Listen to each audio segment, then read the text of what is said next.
All right, this is the storage room at the Furs. We've cleared off this work table top and bottom, and we're going to keep all of our stuff for doing screens on the bottom down here. We've got pieces of white screen framing material. We've got some brown. Dave's getting some more white. The Home Depot I was at was just out of it. We've got quite a few corner pieces, and we're going to keep this stuff on stock or in stock, and we'll probably make a video maybe on how to make a screen correctly. And then we've got the spline material that holds the screen in, and there's a couple different sizes. See, that's 0.125, this is 0.140,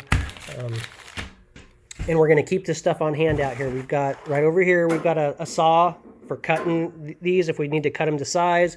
We've got the tool for pushing the spline in, and we're going to keep all of these materials in this Rubbermaid container. We're going to keep it under here. Here's what we need to make sure happens, and we've got a whole roll of screen here as well, like 50 feet of it.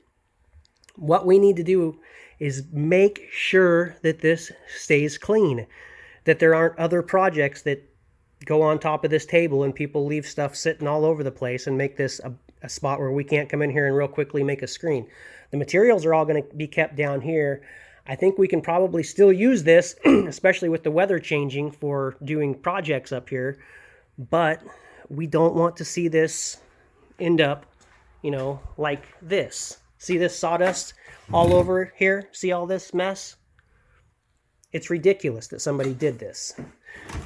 I mean, there's sawdust everywhere in here, and I guess that their thought process was, well, I don't have to clean it up. I'll just leave it for somebody else. I'm not going to say who this was, but I will say that they're never at work, and they're not here today, I don't think, either. So, but this is the kind of stuff that we're not going to do, period. We're not going to do that. We're going to keep this clean. We're going to keep this a workable area over here. With the rain coming, we need an inside area where we can do something like this. At some point, all of this stuff needs to go away. All of these sinks, or maybe keep one or two of them, all of that trim and crap over there. For the most part, 90% of all this stuff needs to go away. All of these paints and solvents and tar, you know what's in that bucket of tar? Solid chunk of tar, nothing worth using. Most of these chunks of concrete or bags of concrete are all solid as a rock. All of these paints over here are 4, 5, 6, 8, 10 years old, and they just need to get thrown away. This box is for when we got that saw, I don't know how long ago, and it's just still in here just hanging out. These were something that were pulled down outside on the property and were just thrown in here.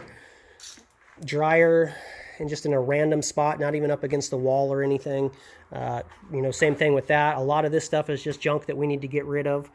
So we can really improve upon this. This really needs to be our go-to area for getting stuff done, not in the rain this winter. This could be a whole workshop if we treated it differently. So not trying to say that this is anybody's fault, but we all need to get on the same page as far as keeping this clean, making this our essentially, I mean, there's nothing worse than working in the rain in February and March when it's 40 degrees and cold outside and you need to cut a sheet of plywood or something. This should be our spot for doing it.